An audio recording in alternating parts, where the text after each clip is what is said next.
Airlines के evening session में आपका स्वागत है। आज के इस वीडियो में हम आपको कुछ ज़रूरी जानकारी बताने वाले हैं। तो यहाँ पर जो पहली खबर सामने आ रही है वो आ रही है प्रधानमंत्री नरेंद्र मोदी को लेकर। जी हाँ फ्रेंड्स, हमारे देश के प्रधानमंत्री नरेंद्र मोदी ने अभी अपने लिए नया एयरक्राफ्ट मंगाया है, वो भी अमेरिका से। जी हाँ फ्रेंड्स, ये नया एयरक्राफ्ट कुछ खास सुविधाओं और सुरक्षा की चीज़ों से लैस होगा।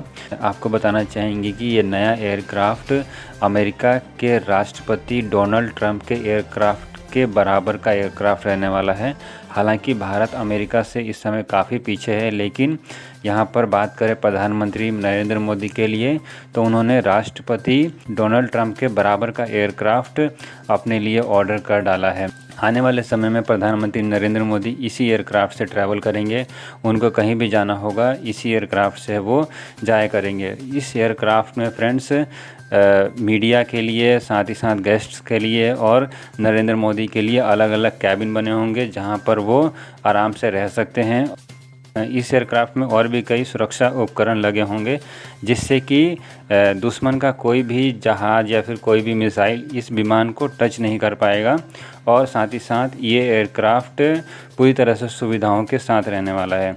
और इस समय सोचने वाली बात यह है कि मौजूदा समय में जहां लोग दूसरे देशों में ट्रैवल करने की सोच रहे हैं और उनके लिए फ़्लाइट नहीं है, जॉब नहीं है, यहाँ पर हमारे देश के प्रधानमंत्री नरेंद्र मोदी अपने लिए एक नया एयरक्राफ्ट ले बैठे हैं। इसके ऊपर और भी कई चीज़ें हैं। यदि हम इस विमान को लेकर ज़्यादा बातें करेंगे तो वीडियो बहुत लंबा हो जाएगा। इसके अलावा फ्रेंड्स, अगली जो खबर आ रही है वो आ रही है हांगकांग को लेकर। जी हाँ फ्रेंड्स, हांगकांग के लिए एयर इंडिया की उड़ानें फिर से शुरू होने वाली है। इससे पहले आपको बताना चाहेंगे कि एयर इंडिया ने हांगकांग के लिए अपनी उड़ानों को बंद कर दिया था। इसके पीछे कारण ये था कि हांगकांग की सरकार ने एयर इंडिया के ऊपर ये आरोप लगाया था कि एयर इंडिया के विमान में कोरोना पॉजिटिव पेशेंट्स ट्रैवल कर रहे हैं, जिस कारण से एयर इंडिया की उड़ानों के ऊपर रोक लगा था। अभी इसके ऊपर नई खबर ये आ रही है कि भारत की एम्बेसी जो कि हांगकांग में है, वहाँ की एम्बेसी की तरफ से ये सूचना आ रही है कि वंदे भारत मिशन की उड़ानों में रजिस्ट्रेशन फिर से शुरू हो गया है। यानी कि अब एयर इंडिया फिर से अपनी उड़ानों को हांगकांग के लिए शुरू करने वाली है। फ्रेंड्स, यदि आप भी हांगकांग जाने की तैयारी कर रहे हैं तो अवश्य ही वंदे भारत मिशन में जाकर अपना रजिस्ट्रेशन करा लें ताकि आप आने वाले समय में हांगकांग के लिए ट्रैवल कर सकें।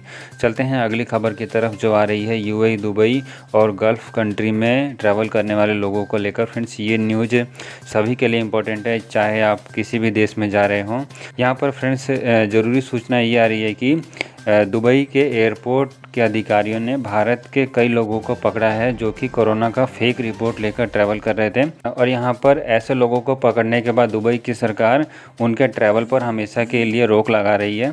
तो फ्रेंड्स, आप ये चीज़ ध्यान रखें कि यदि आप भी दूसरे देशों में ट्रैवल करने की सोच रहे हैं तो कोरोना का सही रिपोर्ट लेकर ही ट्रैवल करें। यदि आप किसी भी तरीके की कोई भी गलती करेंगे तो आपके लिए आगे चल के मुसीबत हो सकती है, जैसे कि अभी इन लोगों के साथ हुआ है। ये न्यूज़ आपको सामने दिख रहा होगा। इस न्यूज़ में साफ साफ लिखा गया है कि भारत से कई लोग कोरोना का फेक रिपोर्ट लेकर ट्रैवल करें, जिसके बाद वहां पर ट्रैवल करने के बाद उनको पकड़ा गया और अब उनके ऊपर हमेशा के लिए बैन लगा दिए गए हैं। तो फ्रेंड्स, आप ये बातों का ध्यान रखें और आगे ट्रैवल करते समय कोरोना का सही रिपोर्ट लेकर ही ट्रैवल करें। अगली खबर की तरफ चलते हैं जो आ रही है हरदीप सिंह पुरी की तरफ से। फ्रेंड, हरदीप सिंह पुरी ने अभी आज ही ट्वीट कर ये जानकारी दी है कि भारत सरकार और ओमान की सरकार ने नया एयर बबल्स एग्रीमेंट के तहत उड़ानों को चालू कर दिया है। फ्रेंड्स, ये लगातार दूसरा दिन है जहां पर एयर बबल्स को लेकर सूचना आ रही है। इससे पहले बीते कल भी हरदीप सिंह पुरी जी ने नए एयर बबल्स एग्रीमेंट के तहत कीनिया और भूटान के साथ उड़ानों को चालू करने की बात कही थी और आज यहाँ पर ओमान का भी नाम इस लिस्ट में शामिल हो गया है। इसके बाद फ्रेंड्स, जो लोग भी ओमान, कीनिया या भूटान के लिए ट्रैवल करने वाले हैं उन लोगों के लिए यहाँ पर बहुत ही अच्छी खबर है, क्योंकि यहाँ पर दोनों देशों की एयरलाइंस कंपनियों को अपनी उड़ानें ऑपरेट करने का मौका मिलेगा। और यहाँ पर लोगों के पास ये ऑप्शन होगा कि वो केवल एयर इंडिया के साथ ना जाकर दूसरी एयरलाइंस कंपनियों के टिकट खरीद के ट्रैवल कर सकते हैं। फ्रेंड्स, यहाँ पर एयर बबल्स की शुरुआत होने के बाद सबसे अच्छी बात ये होती है कि आपको रजिस्ट्रेशन करने की ज़रूरत नहीं है और साथ ही साथ आपको एम्बेसी या फिर किसी से परमिशन लेकर ट्रैवल करने की भी आवश्यकता नहीं रहती है।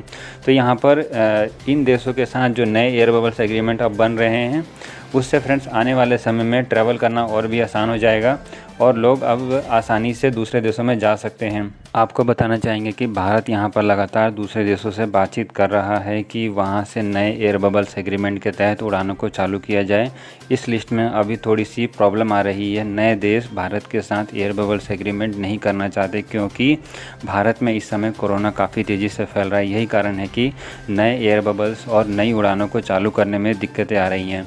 यहाँ पर सऊदी अरब से भी भारत में अंतर्राष्ट्रीय उड़ानें इसीलिए चालू नहीं हो पा रही हैं। आपको बताना चाहेंगे कि यहाँ पर भारत के प्रधानमंत्री और सऊदी के किंग सलमान ने आपस में बात की है और यहाँ पर कई मुद्दों के साथ साथ फ़्लाइटों के ऊपर भी बातचीत हुई है। उम्मीद है कि आगे आने वाले समय में इसके ऊपर कुछ सूचना आएगी कि सऊदी से अंतर्राष्ट्रीय उड़ानें चालू हो। लेकिन फ्रेंड्स अभी तक कोई भी जब तक ऑफिशियल सूचना नहीं आ जाती तब तक इस बारे में कुछ भी कहना मुश्किल है कि सऊदी से अंतर्राष्ट्रीय उड़ानें कभी चालू होंगी।